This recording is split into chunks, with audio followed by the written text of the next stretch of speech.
வாழ்க வையகம், வாழ்க வையகம், வாழ்க வளத்துடன். உலகெங்கும் இருக்கும் மாய பக்தி அன்பர்களுக்கு டாக்டர் டிவைன் தினேஷன் அன்பான வணக்கங்க. உங்களுடைய தனுஷ ராசி லக்னத்துடைய வாழ்வின் ரகசியத்தை நம்ம பார்க்க போனோம். சரி, தனுஷ ராசி சூப்பர் ராசிங்க. இதில் யார் யார் பிறந்திருக்காங்கன்னு பார்த்தீங்கன்னா, ஆஞ்சநேயர் பிறந்த ராசி. சரிங்களா? ஆஞ்சநேயர் எவ்வளோ பலசாலி நம்ம எல்லாருக்கும் தெரியும். அவருக்கு தெரியுமோ? நீங்கள் ஆஞ்சநேயர் ரொம்ப ஸ்ட்ரென்த்து. ஆனால் அவர் யாருன்னா பூஸ்டப் பண்ணிக்கிட்டே இருக்கணும். நீ வாயு புத்திரன், நீ ராமருடைய சிஷ்யன், உன்னால் முடியும்னு பூஸ்டப் பண்ணால் தான் அவர் அப்படியே பெருசாகிட்டு கடலை தாண்டுவார். இல்லைன்னா கம்முன்னு போயிட்டு ராமா ராமா ராமான்னு அவர் மெடிடேஷன்லேயே இருப்பார். இந்த தனுஷ ராசியில் பிறந்தவங்களும் நீங்கள் பார்த்தீங்கன்னா எப்போவுமே பொறுமையாக இருப்பாங்க, கம்முன்னு இருப்பாங்க. என்னடா சோம்பேறி மாரி சோஃபாவில் படுத்துக்கிட்டே இருக்கேன்னுவீங்க. ஆனால் கொஞ்சம் அந்த பசங்களை பூஸ்டப் பண்ணிட்டீங்கன்னா பயங்கர ஃபாஸ்ட்டாக வளருவாங்க. சரிங்களா? நீங்கள் இதுலேயும் 3 நட்சத்திரம் வரும் உங்களுக்கு. மூலம், உத்திராடம், பூராடம் 3 நட்சத்திரம் வரும். இவங்க எல்லாருமே நீங்கள் நல்ல பூஸ்டப் பண்ணிட்டீங்கன்னா பயங்கரமாக வளருவாங்க. இது ஒன்று. அதுலேயும் மூலம் நீங்கள் பார்த்தீங்கன்னா ஹெல்த் ரீதியாக பார்த்தீங்கன்னா காலபுருஷ தத்துவத்துக்கு இது பின்பகுதி ஆசன வாயு. அதனால தான் பேரே பாருங்க மூலம் அப்படின்னு வச்சுருப்பாங்க. ஆசன வாயு இந்த சைடு வரும். நட்சத்திரத்துக்கும் உடல் பாகங்கள் இருக்குது.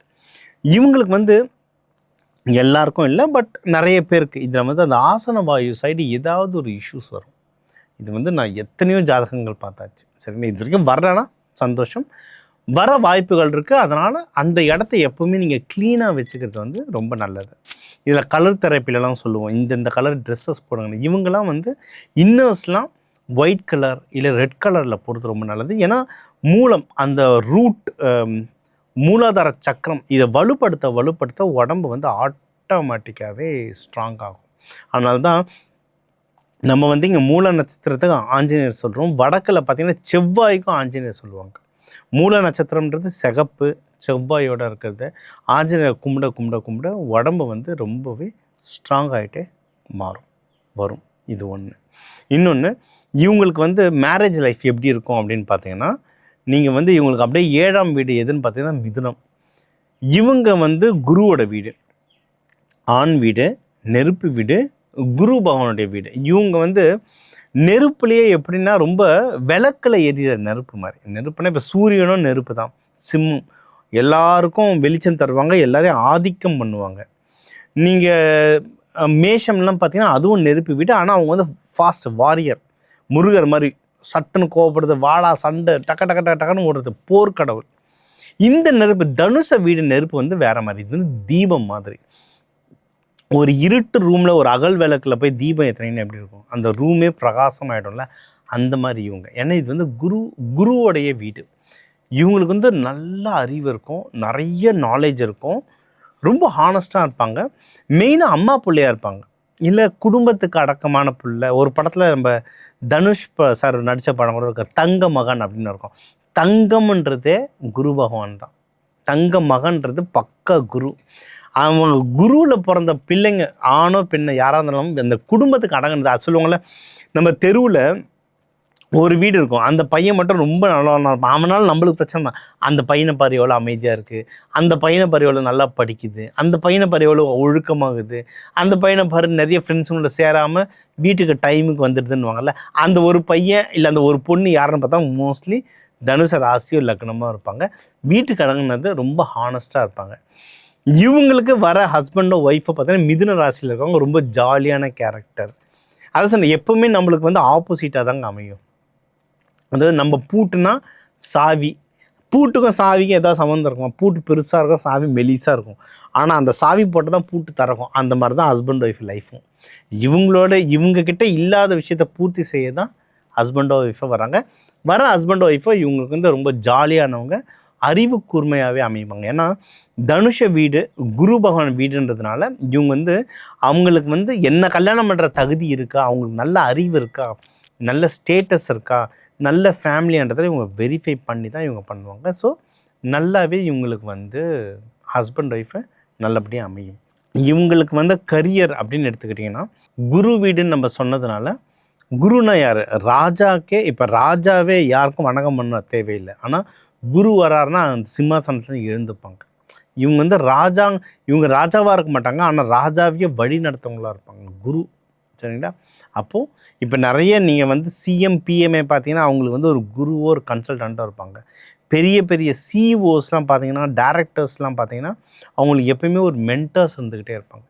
மென்டார்ஸ் இருக்கிறவங்க தான் வளருவாங்க. இப்போ எனக்குலாம் நான் நிறைய எம்என்சியில் ஒர்க் பண்ணிருக்கேன். வருஷம் ஒரு ப்ரொமோஷன் கிடைக்கும். நிறைய பேர் கேட்பாங்க, உனக்கு எப்படி யங் ஏஜில் இவ்வளோ ஃபாஸ்ட்டாக வளருவேன்னா, எனக்கு சின்ன வயசுலேருந்தே நான் நிறைய குருமார்கள் கூட வச்சுக்கிட்டே இருப்பேன். அவங்க வந்து உங்களுக்கு வந்து எது ஈஸியஸ்ட் ரூட்டோ அதை கொண்டு போவாங்க. சொல்லுவாங்க குரு இல்லாத ஆட்டம் குருட்டாட்டம்னுவாங்க. குரு இருந்துட்டாங்கன்னா ஃபாஸ்ட்டாக நீங்கள் போகலாம், அவ்வளவுதான். சரிங்களா? ஸோ இவங்களுக்கு வந்து கரியரில் வந்து இவங்க 4 பேருக்கு குருவாக இருக்கிறதுக்கு எக்கச்சக்க வாய்ப்புகள் இருக்குது.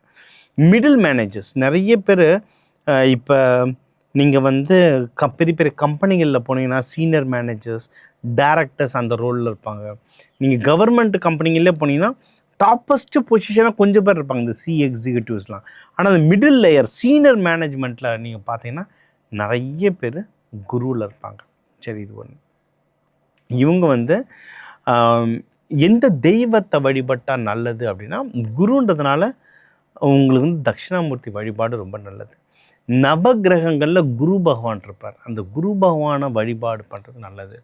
இவங்கள யானையோடைய பட்டத்து யானை அந்த பிக்சரை வச்சுக்கிறது ரொம்ப நல்லது. ஏன்னா யானைன்றது குரு. நிறைய குருமார்கள் இல்லை கோவில்கள் இல்லை பெரும் நல்ல சாமியார்கள் ஆசிரமங்கள் போய் பாருங்களேன், வாசலில் யானை சிலை இருக்கும். ஏன்னா யானைன்றது குரு. குரு இருக்கிற இடம் யானை சேரும். அதே மாதிரி குரு பகவான் தான் பெரும் பணம். சுக்கிரனும் பணம், ஆனால் கொஞ்சம் கொஞ்சமாக தருவார், சந்தோஷமாக தருவார். பெத்த படம் வேணும்னா குரு பகவான் தான். குரு எங்கெங்கெல்லாம் தாக்கம் இருக்கும் அவங்கெல்லாம் பார்த்திங்கன்னா கொஞ்சம் பெருசாக இருக்கும், உடம்பே நல்லா பெருசாக போட்டிருப்பாங்க குரு பகவானுடைய ஆதிக்கம் இருக்கிறவங்க. அதனால தான் ஆஞ்சநேயர் பாருங்கள் சட்டுன்னு பெருசாகுவார். சரிங்களா? குரு பகவான் ஆதிக்கம். நீங்களாம் வந்து இது யானை ஃபோட்டோ, பட்டத்து யானை, ஏன்னா எந்த ரூபத்தில் வைக்கணுன்றது முக்கியம். பட்டத்து யானை ஃபோட்டோ வாசல்லலாம் மாட்டினீங்கன்னா உங்களுக்கு அதிர்ஷ்டம் வந்து பிச்சுக்கிட்டு போட்டோம் ஒன்று. இவங்க நிறைய ஆன்மீகத்தில் நிறைய பேர் இவங்க ஆன்மீகமாக இருப்பாங்க. நீங்கள் இந்த கோவில்கள், நீங்கள் வந்து தட்சிணாமூர்த்தி கோவில்கள் போனாலும் சரி, சிவபெருமான் கோவில் போனாலும் சரி, தீபம் ஏற்றி வழிபாடு பண்ணணும். ஏன்னா நீங்கள் வந்து நெருப்பு வீடு ஆண் வீடுன்றதுனால தீபம் ஏற்றி வழிபாடு பண்ண ரொம்ப நல்லது. கொண்டக்கடலை மாலை போடுவோம் தட்சிணாமூர்த்திக்கு. நீங்கள் மாலையாகவும் போடலாம், இல்லை சாமிக்கு நெய்வேத்தியம் படைச்சி வரவங்களுக்கு வந்து அன்னதானமாகவும் போடலாம். இதெல்லாம் செய்யவே நீங்கள் வந்து வாழ்க்கையில் சிறப்படைவீங்க. நிறைய பேர் நினச்சப்போ இந்த ஜோதிடம் நம்பிக்கைன்னு, இதெல்லாம் சயின்ஸ். இன்றைக்கி ஒரு சயின்ஸ் வந்து ஒரு நாசா வந்து ஒரு 50 வருஷத்துக்கு முன்னாடி குரு ஜூபிட்டர்ன்ற பிளானட் வந்து மஞ்சள் கலர்னு கண்டுபிடிச்சிருக்காங்க. ஆனால் நம்ம 5000 வருஷத்துக்கு முன்னாடியே நவகிரக கோயிலில் கொண்டக்கடலையே தான் நம்ம குரு பகவானுக்கு போட்டோம். ஏன்னா அப்போவே நம்மளுக்கு தெரியும் அது வந்து மஞ்சள் கலர்னு. ஒரு தானியங்கள்லேயும் உங்களுக்கு வந்து குரு பகவானுடைய தாக்கம் இருக்குது. நான் நிறைய பேருக்கு இந்த வெயிட்டு அதிகமாக இருக்கிறது, ரெடியூஸ் ஆகிறவங்களுக்கு, மணிப்பூரக சக்கரம் அடைஞ்சிருக்கவங்களுக்கு, குரு பகவானால் நல்லது நடக்கணும்னா சில தானியங்கள் வச்சு சில உடலில் வந்து ஒட்ட சொல்லுவேன். அங்கங்கே ஒட்டுங்க, இந்தந்த பாயிண்டில் ஒட்டுங்க, குரு ஆக்டிவேட் ஆகணும். அதெல்லாம் அவ்வளோ சூப்பர் ரிசல்ட் வரும். இதெல்லாம் நம்ம பழைய காலத்து மூலிகைகள் புக்கிலேருந்து படித்தது. நீங்கள் வந்து உங்களுக்கு குரு பகவான் நல்லா ஆக்டிவேட் ஆகணும்னா கொண்டக்கடலை சாப்பிடுங்க. அதை சாப்பிட உங்களுக்கு குரு பகவான் ஆக்டிவேஷன் வந்து ரொம்ப நல்லா நடக்கும்.